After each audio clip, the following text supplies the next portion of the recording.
صل على محمد يا ربي صل عليه وسلم اللهم صل على محمد يا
بسم الله الرحمن الرحيم إن الحمد لله نحمده ونستعينه ونستغفره ونعوذ بالله من شرور أنفسنا ومن سيئات أعمالنا من يهدي الله فلا مضل له ومن يضلله فلا هادي له وأشهد أن لا إله إلا الله وحده لا شريك له وأشهد أن محمدا عبده ورسوله أما بعد رب اشرح لي صدري ويسر لي أمري واحلل عقدة من لساني يفقهوا قولي ربي زدني علما وارزقني فهما اللهم إنا نسألك علما نافعا ورزقا طيبا وعملا متقبلا. السلام عليكم ورحمة الله وبركاته. Okay, sorry ya saya lambat hari ni. Tak apa, sampai pukul 11 okey? Tak so faham? Masya Allah. Faham? Yelah, biasa datang lambat memang faham lah.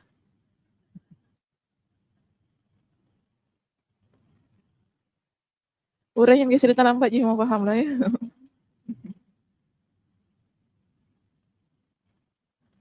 Entah, tak tahu kenapa. Grab tak ada, Tada tak ada, semua tak ada. 5 Bali?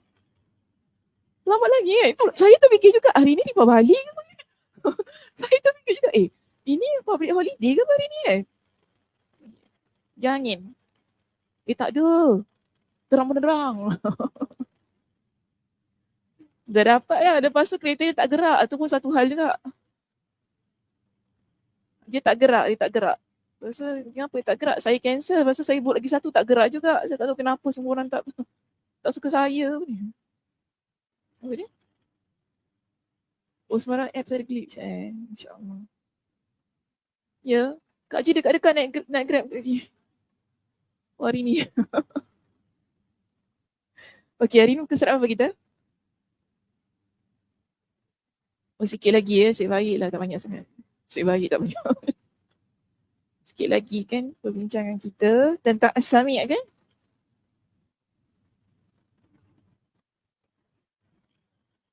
Okey, baik. Jadi hari ni kita nak sambung tentang Asma'ul Husna As-Sami'. Iaitu Allah yang Maha mendengar. Baik, muka surat berapa? 254. Minggu lepas bincang tentang definisi kan? Hadis-hadis. Kemudian tentang apa lagi? Kita bincang banyaklah tentang hadis. Banyak tentang hadis-hadis Nabi yang menunjukkan bahawa Allah itu Maha mendengar dan juga Maha melihat. Sebab biasanya mendengar dan melihat ni akan digandingkan dalam ayat Al-Quran tentang sifat Allah Subhanahu Wa Taala tersebut. Baik, hari ini kita masuk muka surat 254 pada perenggan kita yang setelah ayat Al-Quran ni di situ.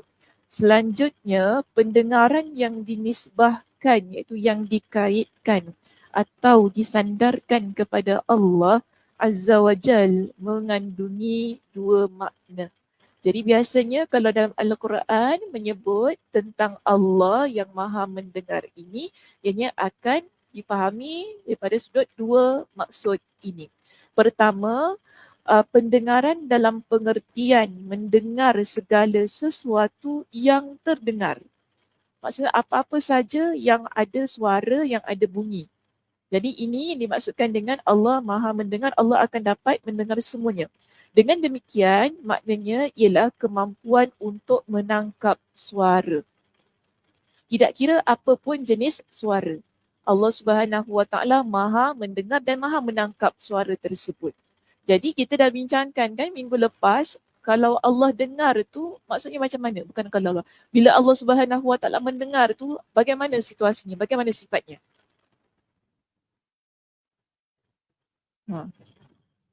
Berbisik dalam hati lagi. Okey. Bila banyak suara, Allah tidak tertukar.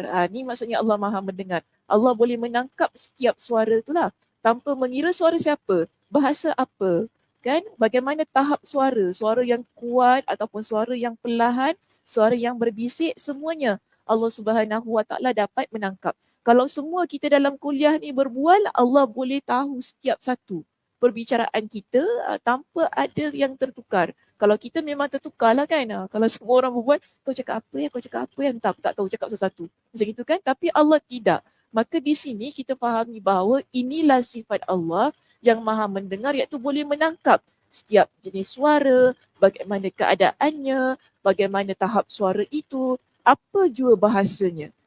Dialek apa pun Allah Subhanahu Wa Taala Maha mendengar. Baik, seterusnya yang kedua di sini, pendengaran dalam pengertian pengabulan doa. Jadi kalau kita kata Allah itu Maha mendengar, biasanya ianya dikaitkan dengan doa. Bila seseorang itu berdoa, akan dikaitkan bahawa Allah Maha mendengar setiap doa yang kita ucapkan. Jadi di sini dikata, maknanya Allah Azza wa Jal sentiasa mengabulkan doa orang yang berdoa kepadanya.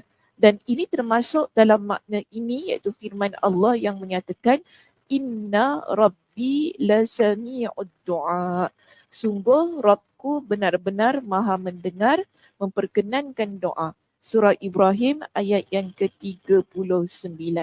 Begitu juga dengan lafaz yang diucapkan dalam salat kita, Sami'allahu liman hamidah. Ni bila kita baca ni? Apa? Apa gini-gini? I'tidal. Sami'allahu liman hamidah. Terus rukuk ke apa? Bangun daripada rukuk? Dah aku pula confused sekarang ni. Macam mana? Macam mana? Kak Zah suka Kak Zah. Kak Zah ketawakan saya Kak Zah suka terhibur dia. Macam mana? Yelah, tiba-tiba dah banyak kan. Ni maksudnya saya ni manusia, bukan Tuhan. Apa benda ni? Macam mana? Lepas rukuk ke sebelum rukuk?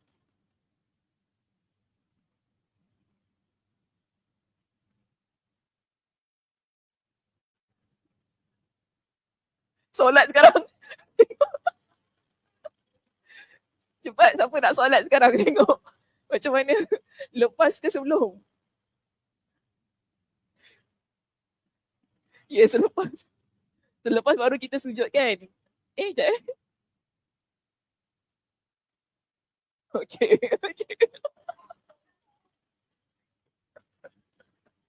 Dia kena buat betul Kak Zah kata. Dia kena buat baru dia macam dia kena orang buat baru macam, sebab kita selalu buat kan, kita tak terfikir lepas ni apa kan. Jadi bila buat tu baru dia dapat. Kena fikir dulu, lepas aku ni apa Okay, so maknanya bila kita baca zikir ataupun doa ini kan dalam solat kita, ia menunjukkan bahawa Allah Maha mendengar. Apa yang Allah dengar? Liman hamidah, iaitu pada siapa yang memuji Allah Subhanahu Wa Taala. Maka di sini kita kata maksud daripada sami'a Allah liman hamidah itu tadi, Allah mengabulkan doa orang yang memujinya. Jadi makna mendengar di sini tidaklah hanya mendengar suara sahaja, tetapi apa intipati daripada ucapan kita itu tadi. Allah dapat tangkap semuanya. Sebab tu bila kita berdoa ni, dia perlu ada pujian-pujian pada Allah Subhanahu Wa Taala.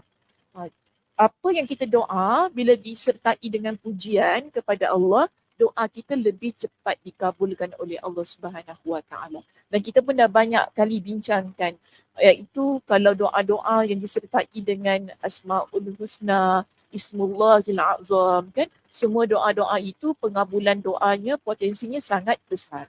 Jadi sebab tu di sini bila kita baca Sami Allahu liman hamidah, Allah Maha mendengar kepada orang yang memujinya, bermakna Allah itu mengabulkan doa orang yang memujinya.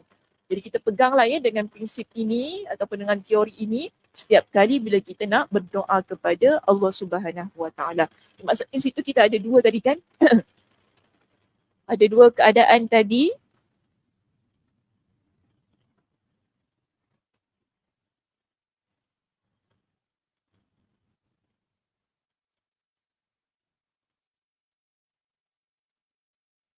Ya, Allah yang Maha mendengar, satu ialah apa yang Allah dengar itu di sini dikata pengertian dengan segala kemampuan untuk menangkap suara.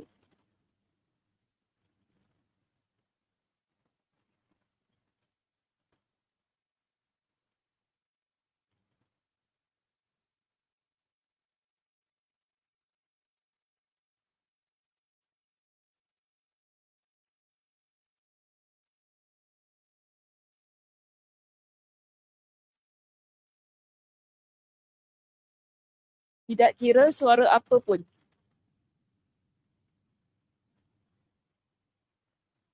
Okey. Tahap suara iaitu tinggi ataupun rendah, bahasa atau dialek,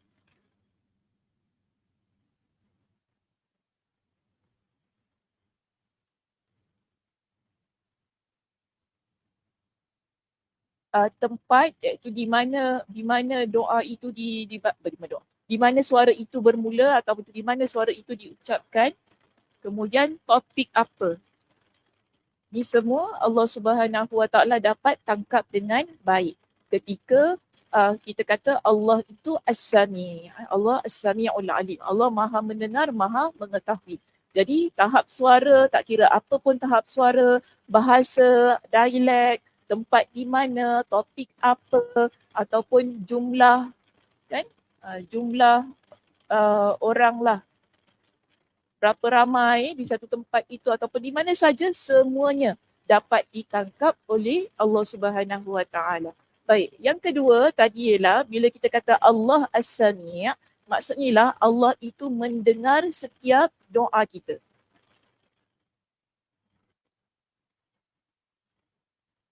Maka sebab itu dalam Al-Quran bila disebut tentang doa, pastinya ada As-Sami'. Contoh tadi kan dia kata inna rabbi lasami'ud du'a. Surah Ibrahim ayat 39.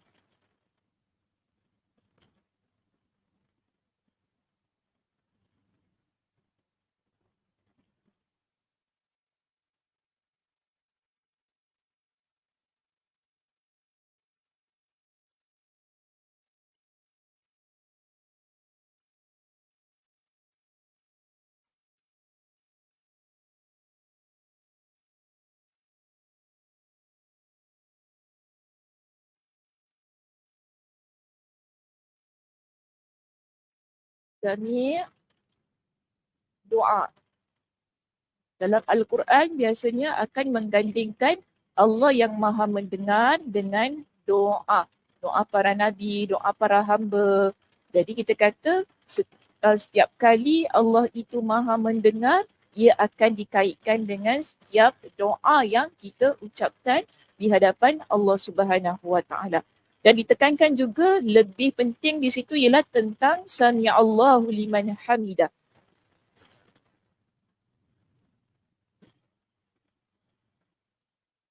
Allah Subhanahu Wa Taala Maha mendengar pada siapa yang memuji Allah.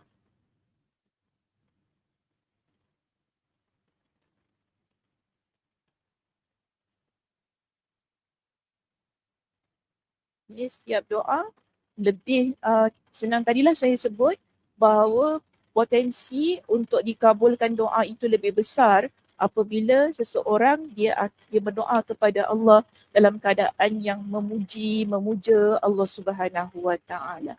Okay. Jadi itu dikatakan bahawa pendengaran yang dinisbahkan kepada Allah mengandungi dua makna. Baik, seterusnya dalam kitab kita menjelaskan kemudian pendengaran Allah yang mengandung makna kemampuan Allah untuk menangkap suara terbahagi kepada tiga. Jadi yang bahagian pertama tu kemampuan Allah untuk menangkap suara, kita ada tiga pembahagian di sini. Okay. Pertama disebut tentang ancaman. A saya letak A. Ancaman. B, pertolongan. C, setiap sesuatu yang diucapkan hamba.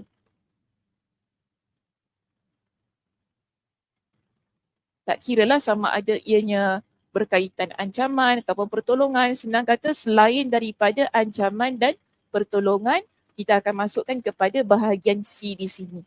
Jadi perbincangan yang berikutnya akan menyentuh tentang tiga keadaan ini yang menunjukkan Allah itu mampu menangkap setiap sesuatu suara yang terdapat di langit, di bumi dan di mana sahaja.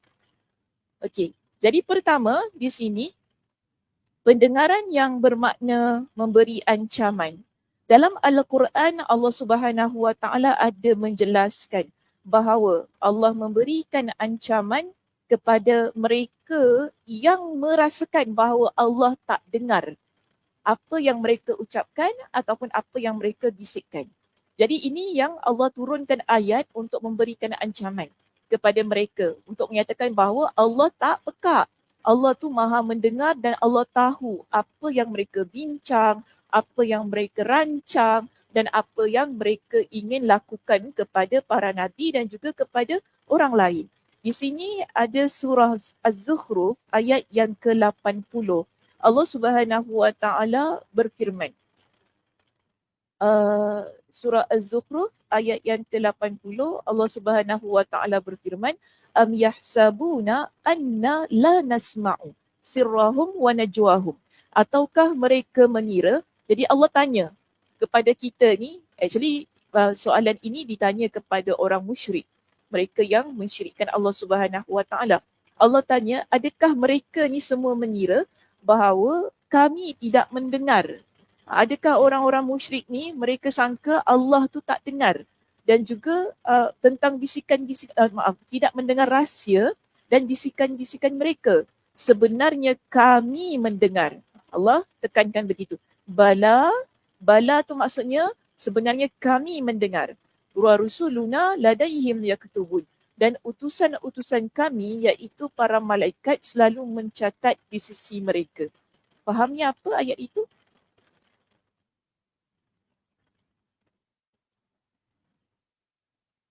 Daripada ayat ni fahamnya apa?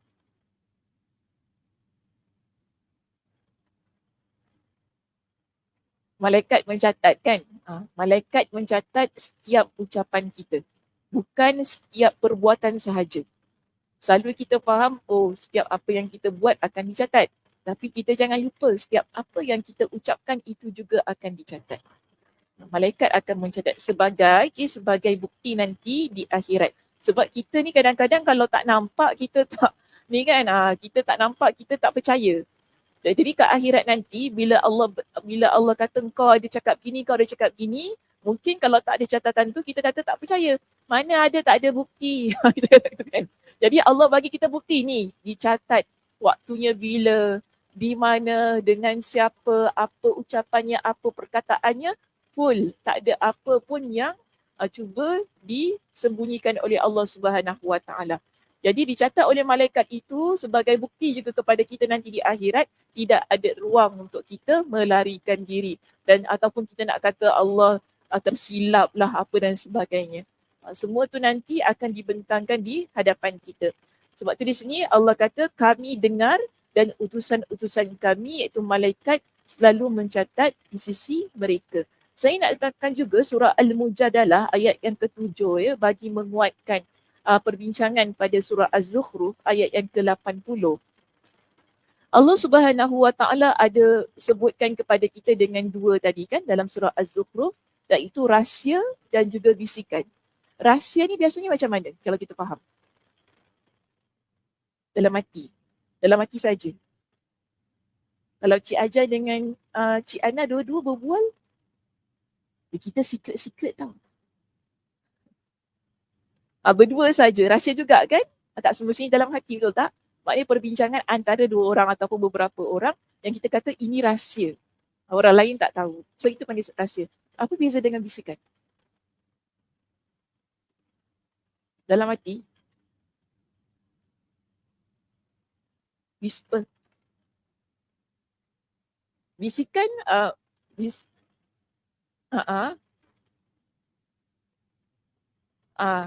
bisikan hati dengan bisikan yang nyata. Okay. Bisikan yang nyata maknanya kalau yang nyata tu macam mana? Dua orang berbual. Biasanya apa yang kita bisik-bisik tu ngumpat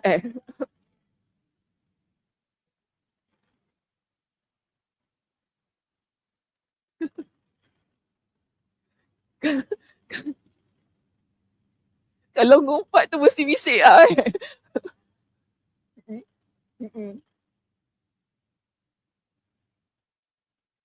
Oh, bisik-bisik lah gitu. Tak semestinya mengumpat lah kan. Ada benda tak ngumpat. Okay. Ada benda memang kita tak nak orang lain tahu. Kita cuma nak kita dengan members kita je tahu kan. Kau tengok. Saya macam biasa. Badan tak gerak tau. Tapi mulut dia gini tau. Member kat sebelah. Kau tengok. Member sebelah. Tengok apa?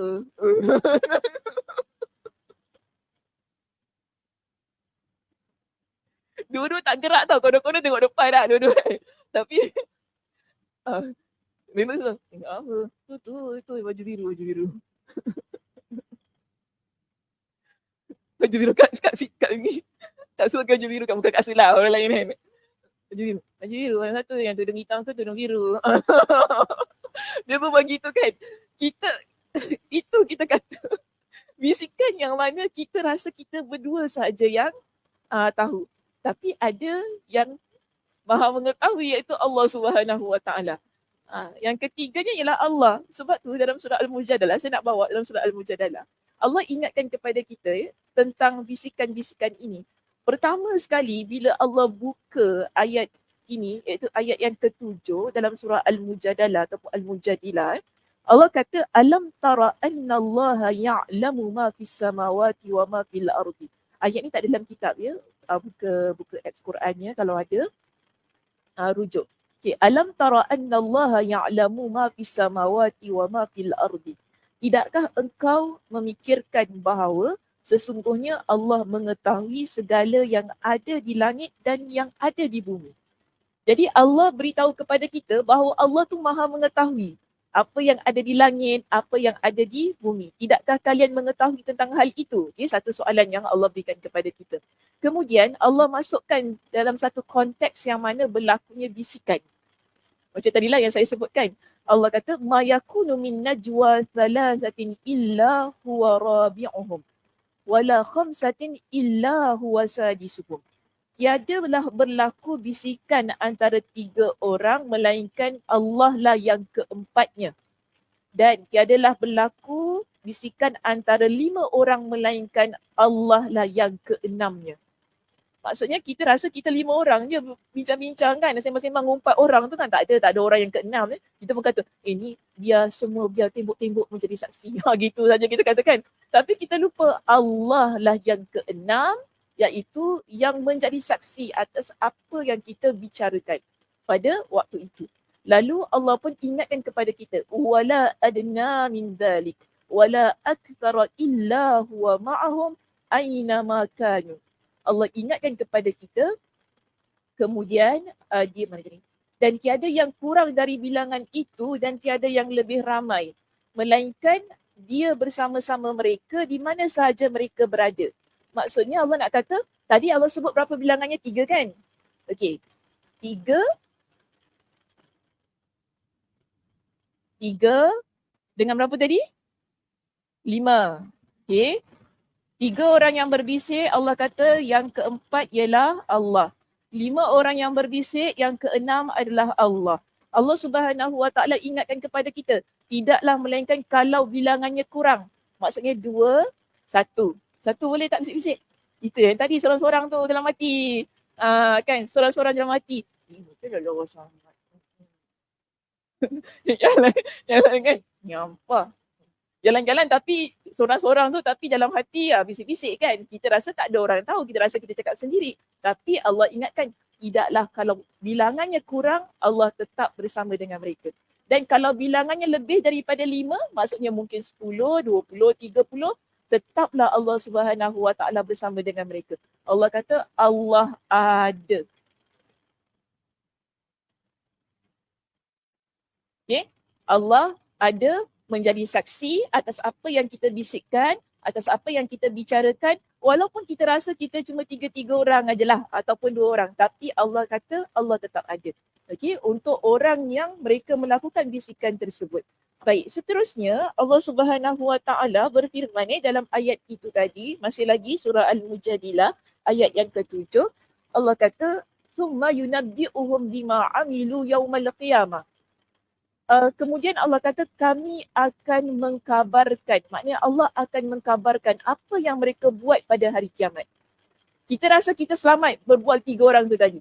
Tidak ada siapa yang akan membocorkan ataupun kita rasa kita 3 ni dah members kan, geng, tak ada siapa yang akan membocorkan. Sama-sama saling mempercayai antara satu dan yang lain. Tetapi Allah ingatkan pada hari kiamat Allah akan bentangkan apa yang kita bicarakan bertiga itu kelak. Okay, maknanya situ tidak ada yang disembunyikan. Lalu Allah kata innallaha bikulli syai'in alim. Sesungguhnya Allah Maha mengetahui akan tiap-tiap sesuatu. Allah buka ayat ini dengan pengetahuan Allah berkaitan tentang apa yang ada di langit dan apa yang ada di bumi. Allah juga tutup ayat ini tentang sifatnya yang Maha mengetahui. Tapi yang paling penting pada ayat ini Allah nak ingatkan kepada kita bahawa Allah itu Maha mendengar. Walaupun perbualannya ialah secara bisikan. Kenapa Allah letakkan ayat ini?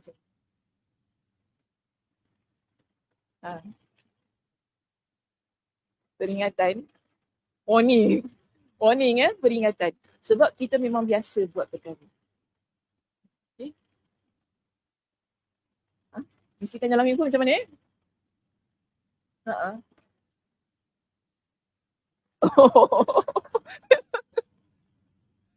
Tunjuk orang Itu bisikan mana kita berdua dengan kawan kita kan. Kita dah ngumpat kawan kita yang dekat dengan, kau tengok apa ni cakap gini. Ni tak ada kerja ke apa dia ni. Gitu kan. Kita berbual 2 orang lah kan. Member tu tak tahu kan. Oh kita biasa kan. Cik. Saya pun biasa buat gitu juga. Saya biasa buat macam tu. Sebab tak boleh berbual. Nanti. Memanglah dia akan dengar kalau kita berbual. Sebab yang depan tu Melayu kan. Kalau kita nak ngumpat dia. Kita ngumpat. Oh ya. Macam gitulah betul-betul. Bapak saya, dia bersembang konon-konon dia nak tunjuk dia tu anak soleh lah apa. Tiba-tiba pula berbual dengan mak kat dalam telefon saya bingung. Ya ibuku yang tercinta. Krik-krik. Kita dalam kereta dengar dia berbual dengan mak dia kan. Tak payahlah kau nak buka. Kan? Ataupun cakaplah tengah ada customer. Macam tu lah kan. Tak perlulah sembang dengan mak macam tu kan. Nak tunjuk apa. Dia letak inilah bidadari syurga saya.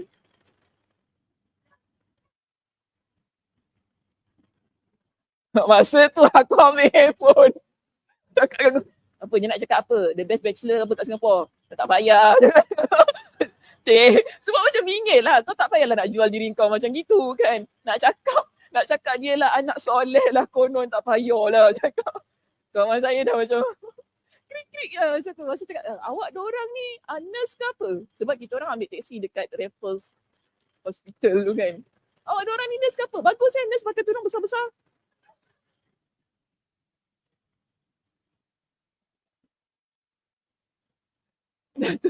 Kawan saya, tak, kita bukan nurse. Kita bukan nurse. Kita memang tunggu buat kat sini. Oh, betul juga takkan korang kerja kat sini pakai macam ni. Dia cakap gitu lah. Tu saya macam dapur juga lah masa tu. Tak apalah Alhamdulillah sekali tu je saya jumpa dia. Tak jumpa lagi. Kalau jumpa lagi, awak ni yang kata mak awak bidadari. Macam-macam lah. Okeylah, tinggalkan itu. Maksudnya nak kata di sini surah Al-Mujadalah ayat 7 tadi kan. Dan juga surah Az-Zukhruf ayat 80 dia saling berkait rapat kerana Allah Subhanahu Wa Taala ingin memberitahukan kepada kita setiap perbicaraan kita lah pada tahap yang bagaimana semua itu, okey, terutamanya bila ianya berkaitan tentang rahsia, berkaitan tentang najwa tu maksudnya bisikan, semua ini Allah Subhanahu Wa Taala Maha mendengar. Jadi kenapa kita letakkan ayat ini sebagai satu bentuk ancaman? Kerana biasanya bila kita rahsia dan juga bila kita berahsia dan bila kita berbisik, kadang-kadang ataupun kebiasaannya ia berkaitan tentang perkara yang tidak baik. Jadi sebab tu Allah berikan ancaman. Allah beritahu, Allah dengar bisikan kamu yang tidak baik. Allah dengar rahsia kamu yang mungkin nak berkomplot melakukan perbuatan-perbuatan yang tidak baik. Okey, baik. Seterusnya di sini ayat yang kedua di situ, surah Ali Imran ayat 181. Laqad sami'a Allahu qawla alladhina qalu innallaha faqirun wa nahnu aghniya. Sungguh Allah telah mendengar perkataan orang-orang Yahudi yang mengatakan sesungguhnya Allah itu miskin dan kami kaya. Jadi ada ucapan yang begitulah sebab ayat ini Allah Subhanahu Wa Taala turunkan ialah ada pada satu keadaan Allah Subhanahu Wa Taala turunkan surah Al-Baqarah ayat 245. Okey, dalam surah Al-Baqarah ayat 245 Allah Subhanahu Wa Taala berfirman, "Man dzalladzi yuqridullaha qardan hasana fayudha'ifahu lahu ad'afan katsira." Siapa yang memberikan pinjaman kepada Allah dengan pinjaman yang baik. Jadi Allah gunakan ayat pinjaman dalam surah Al-Baqarah ayat 245 itu. Namun bukan maksudnya pinjam, tetapi yang nak dimaksudkan pada ayat itu ialah kita ini Allah suruh menafkahkan harta di jalan Allah. Jadi Allah kata siapa yang melakukan sedemikian fayudha'ifahu lahu ad'afan katsira, maka Allah akan melipat gandakan kepadanya dengan lipat ganda yang banyak. Maksudnya pahala dilipat gandakan apabila kita ini menafkahkan harta kita di jalan Allah. Orang Yahudi pada konteks Nabi SAW pada waktu itu bila mereka dengar ayat ini, mereka menghina. Mereka kata, Muhammad, Tuhan kau miskin ke sampai nak minta-minta pinjam duit? Sebab guna ayat tadi kan. Kemudian mereka kata, kami ni lagi kaya daripada Allah. Mereka kata gitu. Jadi bila mereka sebut ucapan yang sedemikian, Allah turunkan surah Ali Imran ayat 181. Baru Allah turunkan ayat ini. Allah kata apa? Laqad sami'a Allahu qawla alladhina qalu. Sungguh Allah telah mendengar perkataan orang-orang Yahudi yang mengatakan Allah itu miskin. Dan kami ialah kaya. Sebagai satu bentuk ancaman kepada mereka yang bahawa setiap yang mereka ucapkan akan diminta untuk dipertanggungjawabkan. Jadi ini kita panggil sebagai ancaman dari Allah berkaitan tentang hal-hal yang mendengar itu tadi. Okey, baik. Selesai perbincangan tentang ancaman, kita masuk tentang pendengaran yang mengandungi erti memberi pertolongan. Baik, ada satu ayat Al-Quran di sini yang dipaparkan kepada kita dalam kitab itu iaitu surah Taha ayat 46. Berkaitan tentang Nabi Musa dan Nabi Harun alaihi salam. Innani ma'akuma asma'u wa ara. Janganlah kamu berdua khawatir, sesungguhnya aku bersama kamu berdua, aku mendengar dan melihat. Kenapa Allah sebut begitu kepada Nabi Musa dan Nabi Harun? Allah suruh apa? Jumpa Firaun. Allah suruh cakap apa pada Firaun? Sembah Allah lagi. Pertama sekali. Ha.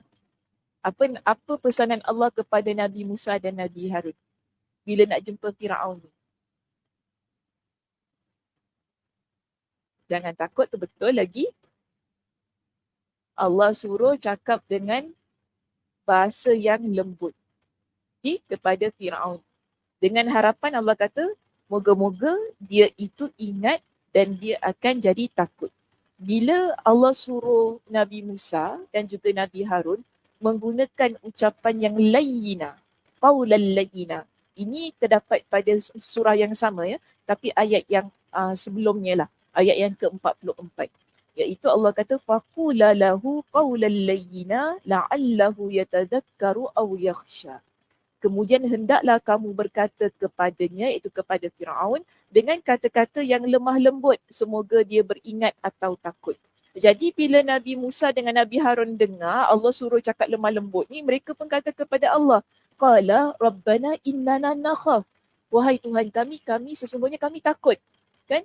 Ayyafruta alaina aw ayyatagha. Yang bahawasanya Firaun akan menyiksa kami atau dia akan melakukan perbuatan yang melampaui batas pada kami.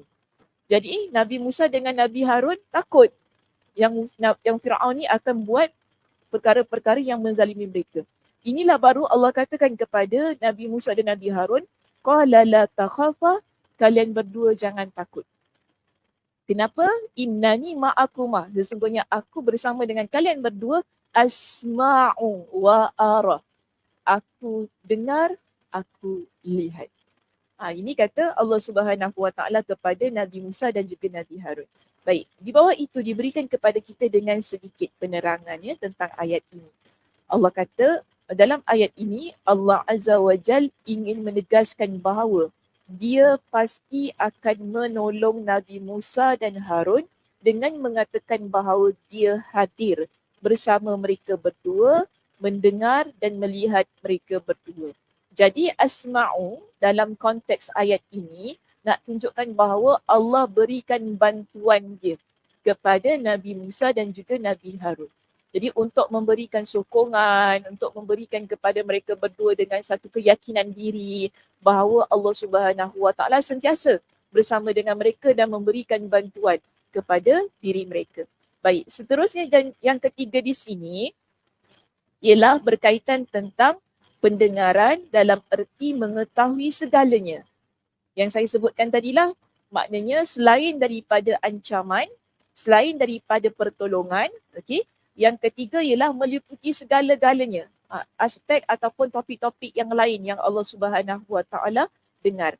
Dan di sini contohnya ialah tentang surah Al-Mujadilah ayat yang pertama yang dah kita bincangkan pada minggu lepas. Tentang siapa ni? Khawlah binti Tha'labah. Berkaitan tentang hukum zihar. Okey. Jadi saya tak perlu bincangkan lagi ya. Kita dah bincang pada minggu lepas. Siapa yang terlepas boleh lihat rakaman ni pada minggu lepas.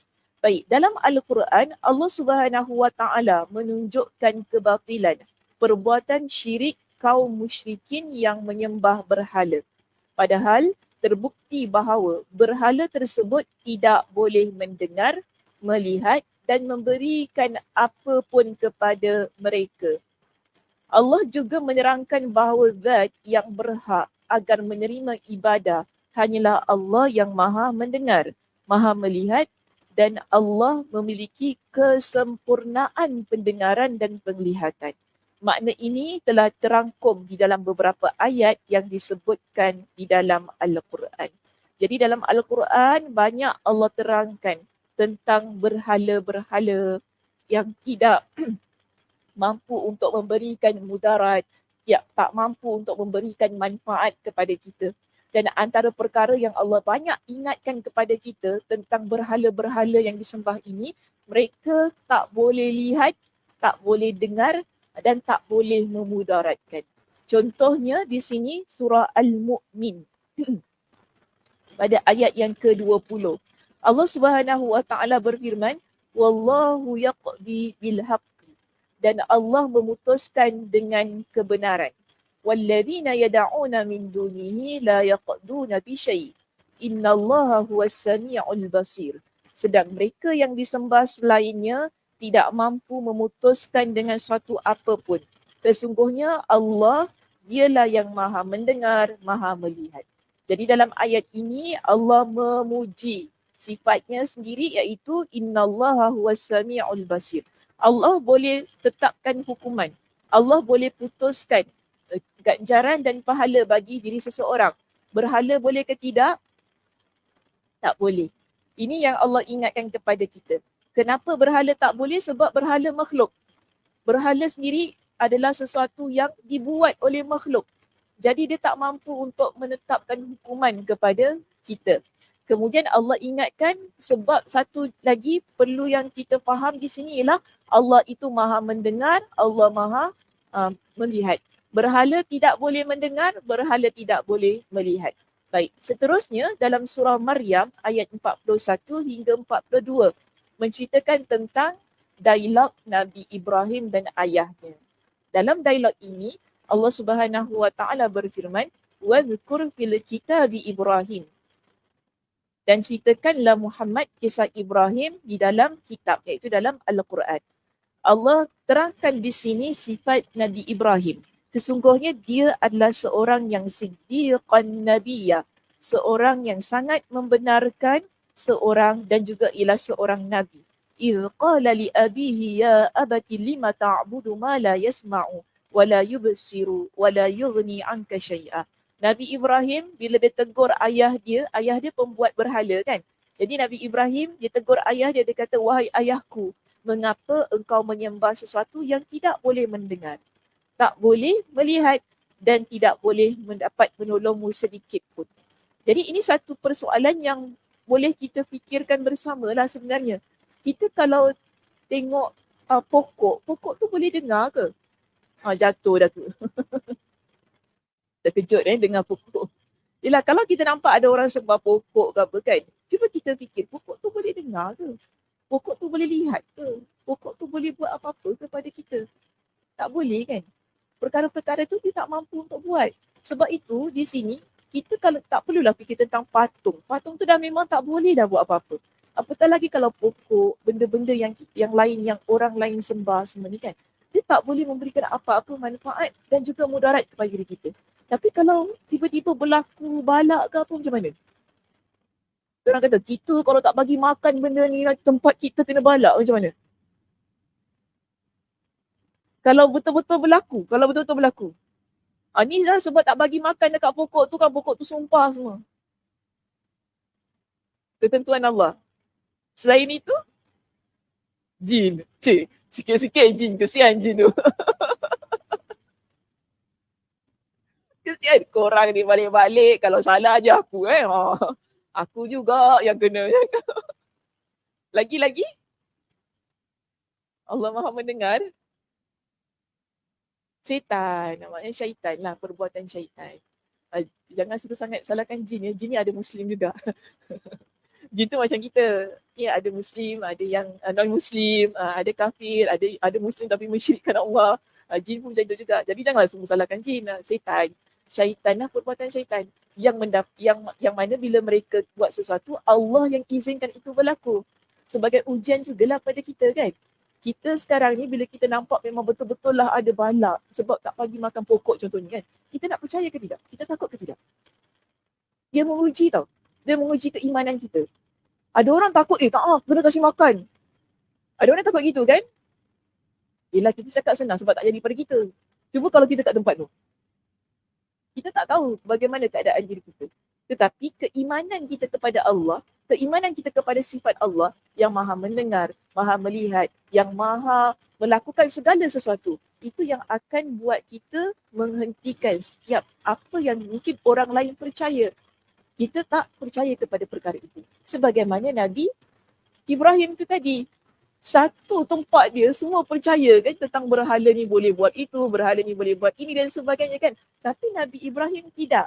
Bahkan Nabi Ibrahim kata kepada ayahnya, kenapa engkau sembah sesuatu yang tak boleh dengar, yang tak boleh lihat dan tak boleh melakukan sesuatu apa pun.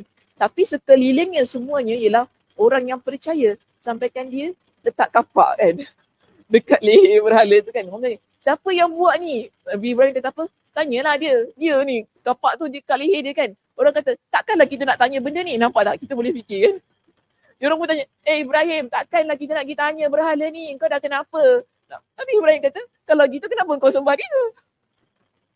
Betul tak? Kalau gitu kenapa kau sembah dia? Kau tahu dia tak boleh buat apa-apa. So ini satu kita logik lah. Logik akal yang Nabi Ibrahim cuba bawa untuk kaum dia. Yang nak kata bahawa berhala tu tak boleh buat apa-apa. Dia tak boleh dengar. Dia tak boleh mudaratkan. Bahkan dia memang tak boleh pun nak panah pula. Nak apa? Nak kapak member sebelah dia. Tapi member sebelah dah terkini dah. Cuma dia punya kapak tu dekat leher dia. Jadi macam mana? Korang nak percaya ke tak? Namun kita dapati beginilah kalau orang kata jahil tok-tok. Bagi orang jahil tok-tok. Dan memang sangat dia punya tok-tok tu kan. Kata masuk akal macam mana pun tetap tak boleh terima. Tetap mereka nak berpegang dengan apa yang mereka percaya. Taksub. Lepas tu satu lagi. Biasa kena jahil murakab lah. Jahil murakab. Taksub. Tak nak terima pandangan orang. Sombong. Ni semua hal-hal yang berlaku kepada orang yang menolak kebenaran. Jadi di sini kita lihat terus ya pada surah Al-A'raf ayat yang ke-194 hingga 194 hingga 195. Kirakan ayat ni daripada surah Mukmin tadi kan ayat 20, surah Maryam ayat 41 hingga 42 dan juga surah Al-A'raf ayat 194 hingga 195. Ketiga-tiga ini nak memberitahukan kepada kita tentang sifat berhala yang tidak boleh melakukan apa pun. Contohnya surah Al-A'raf ayat 194 ini Allah ingatkan kepada kita, innal ladzina tad'una min dunillahi ibadun amsalukum. Sesungguhnya mereka berhala-berhala yang kamu seru selain Allah adalah makhluk yang lemah, yang serupa juga dengan kamu, sama macam kita. Yang disembah sama pula macam kita yang menyembah ni. Sama-sama makhluk. Ini Allah ingatkan. Kamu sembah berhala, berhala itu makhluk. Dan diri kamu juga makhluk. Jadi makhluk sama makhluk, apa yang boleh dibuat? Dia tak boleh mendatangkan apa-apa manfaat bagi diri kita. Lalu Allah kata begini, fad'uhum falyastajibu lakum in kuntum shadiqin. Maka serulah mereka, lalu biarkanlah mereka memperkenankan permintaanmu jika kamu orang yang benar. Allah suruh kita doa kepada berhala itu. Tengok apa jadi. Boleh ke mereka itu mengabulkan doa kamu? Kalau betul, kamulah orang yang benar. Allahum arjulun yamshuna biha. Allah tanya lagi, adakah berhala itu ada kaki yang boleh berjalan? Kita nak berhala tu nak daripada sini nak pergi sana. Dia boleh jalan tak? Macam mana dia jalan? Kita yang angkat dia. Alah sian dia ni kat sini, angkat letak sana. Kan maknanya dia perlukan bantuan kita. Adakah begitu yang nak dipanggilkan sebagai Tuhan? Tuhan dia tak perlukan bantuan makhluk. Tuhan tak perlukan bantuan hamba. Tuhan dia boleh bergerak sendiri. Tapi berhala kita kena angkat. Kalau lagi yang besar-besar tu kan ramai-ramai yang nak kena angkat. Angkatlah korang. Okey, kena angkat. Walahum, dan Allah ingatkan amlahum aidi yabtishuna biha. Adakah mereka itu memiliki tangan untuk memegang dengan keras? Tak ada juga. Memanglah ada tangan, tapi dia tak boleh lah, tangan dia tak boleh gerak kan. Amlahum a'yunun yubsiruna biha. Adakah mereka mempunyai mata untuk melihat? Amlahum adhanun yasma'una biha. Atau mempunyai telinga untuk mendengar. Qul lid'u syuraka'akum summa kiduni fala tunzirun. Katakanlah Muhammad, panggillah berhala-berhalamu yang kamu anggap sekutu Allah, kemudian lakukanlah tipu daya untuk mencelakakanku dan jangan kamu tunda lagi. Jadi sekarang nak kata berhala tu dia tidak memberikan apa-apa kuasa. Sebab dia tidak ada tangan yang boleh bergerak, tidak ada kaki yang boleh berjalan, tidak ada mata yang boleh melihat dan tidak ada telinga yang boleh mendengar. Bermakna sangat lemah berhala tersebut. Sehingga di sini Nabi SAW diperintahkan oleh Allah Subhanahu Wa Taala supaya beritahukan kepada musyrikin Makkah, suruhlah berhala korang tu untuk mencederakan aku. Boleh ke tidak? Ini kita bukan kata ancaman, tapi ini adalah challenge. Challenge apa bahasa Melayu? Allah mencabar. Okay, Allah mencabar berhala-berhala ini, adakah mereka boleh memudaratkan Nabi? Allah mencabar berhala-berhala yang disembah oleh musyrikin Makkah, adakah berhala tersebut boleh memberikan mudarat kepada Nabi, boleh buat Nabi jatuh ke dan sebagainya. Tapi sebenarnya tak boleh, tidak ada kemampuan pada berhala-berhala tersebut. Baik, so di sini dikata keimanan seseorang hamba, bahawa keimanan seorang hamba Allah Jalla wa'ala, bahawasanya Rabbnya maha mendengar, menjadikan dirinya selalu menjaga lisan dan memelihara perkataannya, serta menjadikan dirinya tekun berzikir dan bersyukur kepada Rabbnya. Ia akan bermunajat dan berdoa kepadanya, memohon pertolongannya dan menyebut asma Allah yang agung tersebut agar keinginan dan harapannya terkabul. Maknanya macam inilah ya. Keimanan kita kepada sifat Allah As-Sami' ianya akan membentuk jati diri kita sebagai seorang muslimah yang menjaga lidah kita. Kenapa?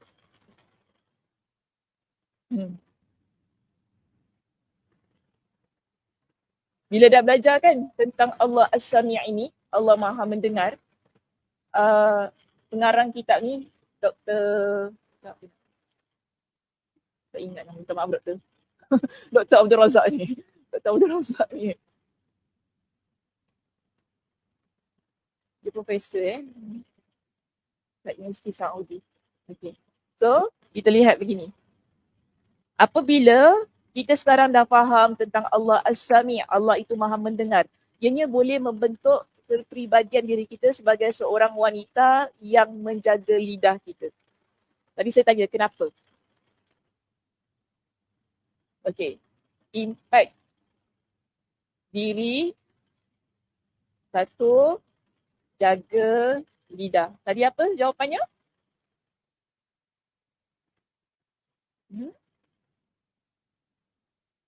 Allah maha mendengar. Kita sekarang faham Allah itu maha mendengar pada tahap apa jua jenis suara, dialek, bahasa. Allah itu maha mengetahui apa yang kita ucapkan walaupun dalam keadaan yang berbisik. Allah bahkan memerintahkan para malaikat untuk mencatat. Ianya menjadikan kita seorang muslimah yang terus-menerus ingin menjaga lidah kita. Agar lidah ni tak cakap perkara-perkara yang tidak baik. Okay, lidah kita ni jaga sebelum kita rasa kita nak cakap pasal orang apa kan. Sebelum kita rasa kita ni nak kutuk ke, nak zalimi orang dengan lidah kita. Biasanya orang kata, tak apa biar aku puas hati kalau aku cakap. Biasa macam gitu kan ayat kita, tapi tak boleh. Sebab puas hati memang puas hati dekat dunia. Puas hati dekat akhirat belum tentu. Okay, puas hati dekat akhirat belum tentu. Jadi kita puas hati dunia akhirat kan. Bila puas hati dunia akhirat ni jadi cantik hidup kita. Nah, tapi mulanya daripada mana? Jaga lidah. Okay? Jaga lidah sebab Allah itu maha mendengar setiap apa yang kita ucapkan. Tadi juga disebutkan begini ya, kita memelihara perkataan. Okay? Pelihara perkataan. Pelihara perkataan. Maksudnya bila kita nak cakap dengan seseorang, kita kena fikir tau. Macam mana, apa word yang terbaik yang saya nak gunakan untuk saya cakap. Kita tak boleh main hembus. Kan biasa kita tak boleh main hembus, main cakap. Tak boleh begitu. Kita perlu guna ayat yang terbaik. Supaya mungkin orang tak salah faham. Orang tak kecil hati kan dengan kata-kata kita. Jadi ini berkaitan dapat dengan yang nombor satu lah. Kemudian yang ketiga, dikata tadi di situ, serta menjadikan dirinya tekun berzikir dan bersyukur kepada Allah. Jadi kita jadi seorang muslimah yang banyak berzikir, banyak bersyukur dengan lisan kita tadi. Syukur pun lisan kita alhamdulillah, banyak ucap alhamdulillah pada nikmat yang Allah Subhanahu Wa Taala berikan. Dan dia akan banyak bermunajat kepada Allah, iaitu berdoa memohon pertolongan Allah.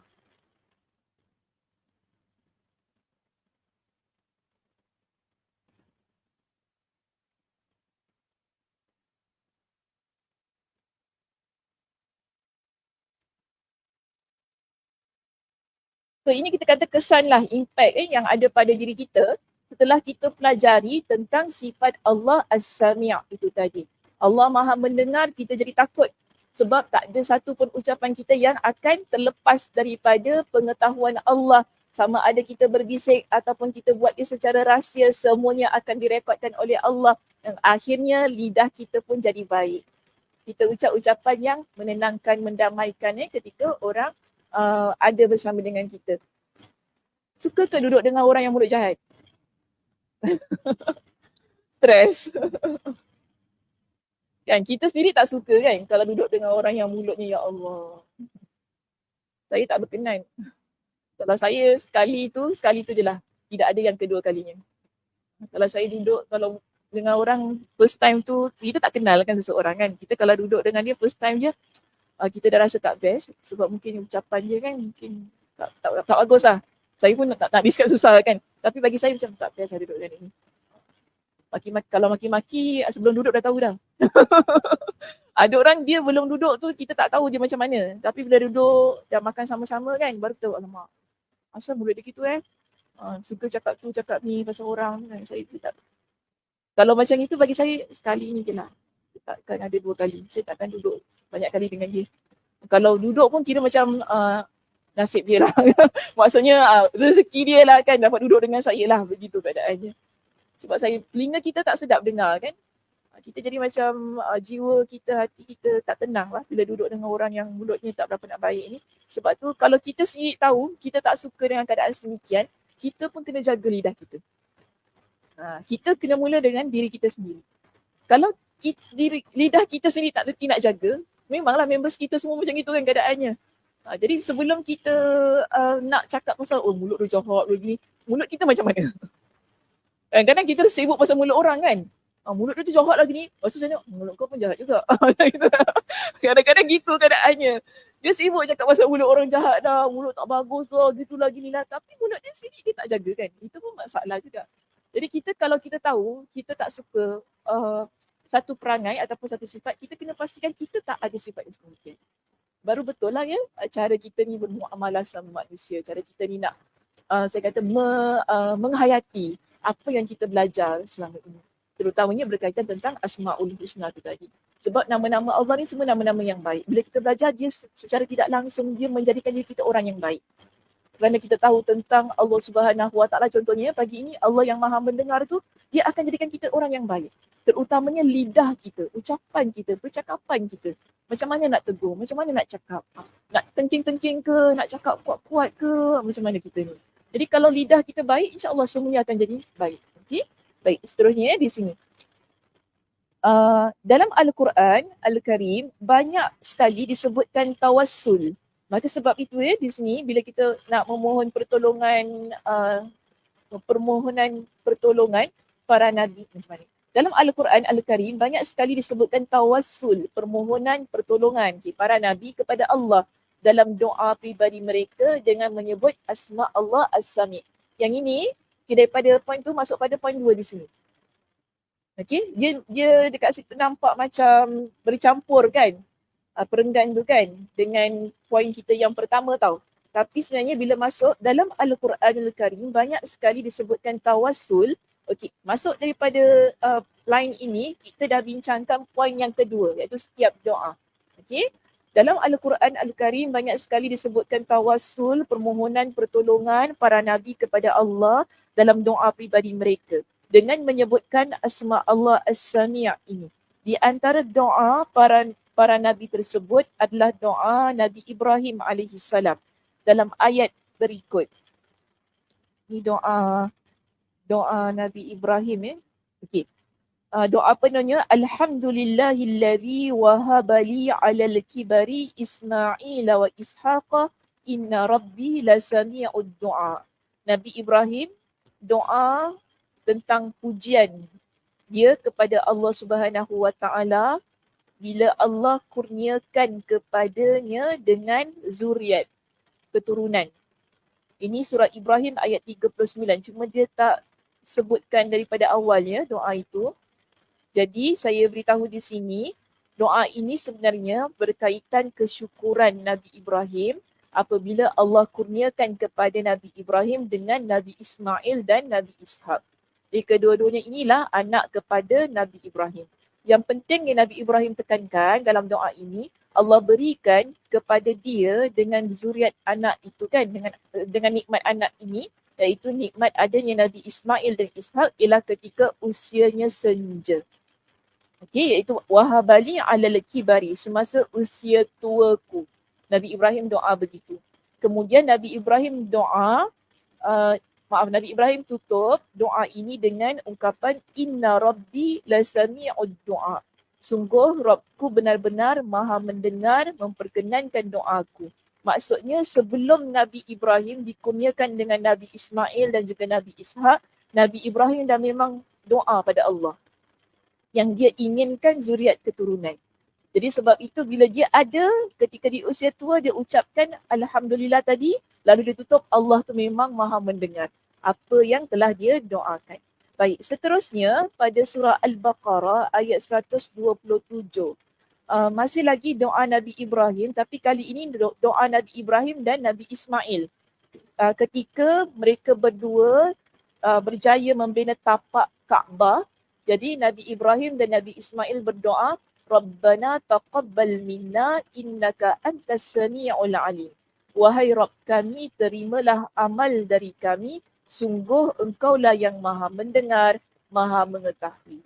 Baik, seterusnya kita ada doa Nabi Zakaria juga di sini ya. Nabi Zakaria didoa minta supaya ada keturunan yang soleh. Iaitu Nabi Zakaria doa kepada Allah, Rabbi habli min ladunka dzurriyyatan thayyibah. Innaka sami'ud du'a. Sesungguhnya engkau maha mendengar doa. Surah Al-Imran ayat 38. Kalau tak dapat catat saya sebut tadi, nanti boleh tengok dalam Al-Quran dia balik, boleh catat yang penuh doa. Iaitu Rabbi habli min ladunka dzurriyyatan thayyibah. Ya Allah, kurniakanlah untuk aku dari sisimu zuriat keturunan yang baik, zuriat keturunan yang soleh. Sesungguhnya engkau maha mendengar doa. Begitu juga doa isteri Imran. Isteri Imran ni siapa? Maknya Maryam. Okay. Maknya Maryam Maknya Maryam. Ayat tu macam member saya. Maknya Maryam, betul lah. Mak kepada Maryam. Iaitu isteri Imran. Ketika dia bernazar supaya anak yang dikandungnya kelak menjadi hamba yang mengabdi kepada Allah Azza wa Jal, dia pun mengucapkan. Maknanya doa apa? Rabbi inni nazartu laka ma fi batni muharrara. Bila isteri Imran ini dia hamil, dia nazar. Bayi yang dalam kandungannya itu, dia kata pada Allah, aku nazar pada engkau, apa yang ada dalam kandungan aku ini, dia akan jadi muharrara. Muharrara tu maksudnya hamba yang merdeka, tetapi hamba ini dia berkhidmat di rumah Allah. Itu maksud muharrara. Yang mana masa dia 24 jam akan dia peruntukkan kepada Allah Subhanahu Wa Taala. Kemudian isteri Imran ini bila dia tutup kan doanya tadi yang berupa nazar tadi, dia doa fataqabbal minni, maka engkau terimalah nazar itu dari aku, innaka antas sami'ul alim. Sesungguhnya engkau yang maha mendengar, maha mengetahui. Allah lantas mengabulkan semua permintaan mereka itu. Okay? Setelah menyebutkan doa Nabi Yusuf alaihissalam yang meminta agar dijauhkan dari tipu daya kaum wanita, Allah Jalla wa'ala berfirman, ini Nabi Yusuf dia doa supaya Allah masukkan dia dalam penjara. Kan? Bila dia digoda oleh Zulaikha, kan, Imra'ah Al-Aziz, kemudian Imra'ah Al-Aziz bawa members dia kan, ramai-ramai kan. Suruh goda Nabi Yusuf. Jadi Nabi Yusuf kata apa? Mereka kata kepada Yusuf, kalau kau tak nak ikut permintaan kami, kami akan masukkan engkau dalam penjara. Jadi Nabi Yusuf doa, qala rabbi sijnu ahabbu ilayya mimma yad'unani ilai. Wahai Tuhan aku, penjara itu lebih aku sukai daripada apa yang mereka ajak untuk aku lakukan, iaitu berzina lah. Jadi Nabi Yusuf kata apa? Aku lebih rela masuk penjara daripada aku melakukan perbuatan zina. Dan kalau Allah biarkan, maksudnya Nabi Yusuf doa ni, dia bimbang kalau Allah tak masukkan dia dalam penjara, dia akan terikut juga dengan permintaan wanita-wanita ini, iaitu untuk bersama dengan mereka. Jadi Allah kata kan pada surah Yusuf ayat 34, fastajabalah, maka Rabb memperkenankan doa Yusuf, fasarafa anhu kaidahun, dia menghindarkan Yusuf dari tipu daya mereka, innahu huwas samiul alim. Dialah yang maha mendengar, iaitu mendengar apa yang diminta oleh Nabi Yusuf itu tadi, dan juga maha mengetahui. Ini surah Yusuf ayat 34. Jadi semua ni daripada tadi muka surat 257, doa Nabi Ibrahim, kemudian doa Nabi Ibrahim dan Nabi Ismail, doa Nabi Zakaria, doa isteri Imran, doa Nabi Yusuf. Semua doa ini Allah Subhanahu Wa Taala kabulkan permintaan mereka. Dan yang penting kita nak kata ialah doa-doa mereka ialah doa yang merangkumkan sifat Allah As-Sami'ul Alim. Sifat Allah yang maha mendengar, maha mengetahui tentang setiap sesuatu yang berlaku dalam kehidupan kita. Jadi di sini kita mengambil satu pengajaran, setiap kali kita nak berdoa, kita kena yakin yang Allah tu maha mendengar. Kita kena yakin bahawa Allah tu maha mengabulkan doa kita kerana innahu huwas sami'ul alim. Sesungguhnya dia itulah yang maha mendengar, maha mengetahui. Dan di sini pengakhiran daripada perbincangan kita di sini, pengarang kitab dia tutup dengan satu doa ni kan. Dia kata Allah Subhanahu Wa Taala memerintahkan supaya hamba-hambanya meminta perlindungan kepada dirinya dari pujukan serta rayuan syaitan, seraya mengingatkan hambanya bahawasanya Allah Azza wa Jal maha mendengar lagi maha mengetahui. Hal ini terkandung dalam surah Fussilat ayat yang ke-36. Allah kata, wa imma yanzaghannaka minasyaitan naz'u fasta'ir billah. Allah kata, dan jika syaitan mengganggumu dengan satu godaan, maka mohonlah perlindungan kepada Allah. Macam mana kita mohon perlindungan pada Allah? A'udzubillahi minasyaitanirrajim. Ini maksudnya ta'awuz. Kita baca ta'awuz. Maknanya Allah perintahkan kepada kita. Bila kita rasa ada bisikan yang jahat, kita rasa ada satu keinginan nak buat perkara-perkara yang tidak baik, perkara-perkara yang mungkin merosakkan diri sendiri, merosakkan orang lain, memudaratkan diri sendiri dan memudaratkan orang lain, Allah kata fasta'idz billah. Mohon perlindungan kepada Allah daripada syaitan. Besar kemungkinan ini semua ialah pujukan, rayuan dan godaan daripada syaitan. Jadi kita ucapkan a'udzubillahi minasyaitanirrajim. Aku berlindung kepada Allah daripada syaitan yang direjam. Ada di kalangan para ulama ketika mereka mentafsirkan ayat ini, mereka kata bahawa bila kita baca a'udzubillahi minasyaitanirrajim, malaikat ni dia akan rejam syaitan. Jadi ini pentingnya lah kenapa perintah Allah sedemikian, supaya kita beramal dan syaitan tu akan jauh daripada diri kita. Allah akan lindungi kita daripada syaitan. Jadi kalau dah ucap masa ni kau nak buat jahat macam mana? Saya dah baca dah auzubillah minasyaitanirrajim, syaitan tu tak suka saya juga. Tu masalah diri kita lah saya kata. Masalah kita lah tu sebenarnya. Keinginan kita tu sangat kuat lah tu kan. Nafsu kita yang sangat kuat lah untuk kita lakukan. Aduh. Dalam solat dia ganggu. Boleh ucap auzubillah minasyaitanirrajim ludah kiri. Auzubillah minasyaitanirrajim. Aku ni macam sembuh apalah pula. Macam dah ruqyah orang. Okay. Tapi ini hadis Nabi lah. Nabi kata, kamu ucapkan ta'awuz dan kamu ludah bahagian kiri. Ludah jangan ludah betul-betul. Nanti kena member sebelah. Marah member sebelah. Syarat je lah. Maksudnya ludah yang ada angin. Ada angin. Kak Su. A'udzubillahi minasyaitanirrajim. Ni semua kan bagaimana? Cuma tadi yang saya sebut pasal dalam solat tu boleh lah. Saya pun kadang-kadang macam tu. Bila saya a'udzubillah kita sembuh bagian kiri. Jadi kalau dia ada bisik apa-apa tu kan, kadang kita tiba-tiba teringat benda-benda yang tak sepatutnya kita ingat kan. Masa sebelum solat tu bukan tak ingat tau. Bila tengah solat aku boleh ingat pula benda tu. Geram betul lah kan. Geram betul aku, ya Allah, setan ni kau hajar betul. Dalam hati kan, setan ni kau hajar betul lah. Bila kita tengah solat tu boleh teringat pula. Tadi duduk depan laptop tak ingat pun point apa tau. Bila tengah solat, nanti aku nak cakap dalam ceramah aku nak cakap gini. Tengah solat boleh teringat pula point tu. Dia kata, terus saya pun auzubillah minasyaitanir rajim, kita sembuh bahagian kiri kita. Okey. Tapi di sini yang penting dalam ayat ini Allah kata innahu huwas samiul alim. Kita janganlah, ya ke boleh jadi ke ni nak auzubillah sembuh-sembuh ni boleh jadi ke? Kita kena yakin Allah itu Maha mendengar dan Maha mengetahui. Okey, innahu huwas samiul alim. Okey, itu saja perbincangan kita tentang sifat Allah As-Sami'. Mudah-mudahan ya ada banyaklah manfaat yang kita peroleh, terutamanya tentang penjagaan lidah kita lah ya. Baik, apa pengajaran yang boleh kita dapatkan daripada perbincangan pagi ini? Pertama,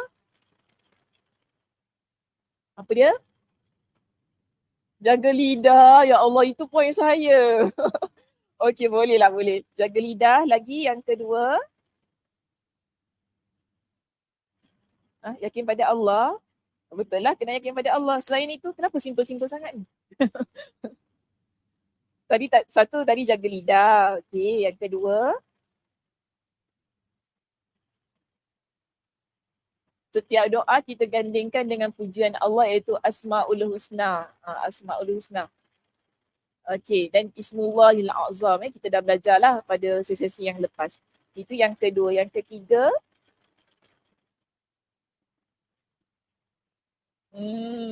semua yang kita buat ketika kita hidup di dunia ini akan dipertanggungjawabkan, termasuklah setiap ucapan kita. Setiap apa yang kita cakap, setiap apa yang kita luahkan, semuanya dekat Facebook ke, TikTok ke, Instagram apa kan, semua akan dipertanggungjawabkan. Jadi sebab tu hati-hati ya nak kongsi apa-apa. Okey, baik, itu saja perbincangan kita pada pagi ini. Terima kasih semuanya. Minta maaf sekali lagi saya lewat tadi. Saya tak buat lagi insya-Allah. Minggu depan saya nak tanya, minggu depan nak ada kuliah ke tak nak? Deepavali hari Khamis. Takut-takutlah nak jalan raya. Jadi saya tanya dulu, hari Jumaatnya nak kuliah ke tidak? Nak ya, Masya Allah. Saya rasa nak cuti tapi nak kuliah ya. Betul? Jangan tiba-tiba ni post Deepavali lah apalah. Dia sebab apa tahu? Dia hari Jumaat, hari Sabtu Ahad. Jadi dia long weekend tu kan. Saya risau nanti semua nak bercuti, nak pergi mana. Oh, ya. Mana satu ni? Nak cuti ke nak kuliah? Nak kuliah. Okey, siapa nak cuti angkat tangan? Cik Ana. Oh, tak ada kat Singapura. Tengok kan, dia siang dah ni dah nak keluar Singapura. Tapi siapa nak kuliah? Oh, nak kuliah lagi ramai ya. Okeylah, kuliah je lah. Saya tak boleh nak buat apa lah ya. Kita kuliah terus. Okey, insya-Allah. Jangan tak datang pula, tiba-tiba aku seorang kat depan.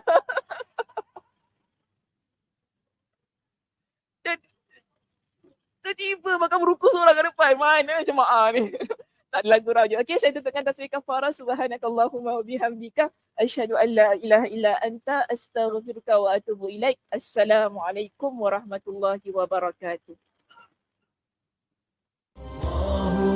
اللهم صل على محمد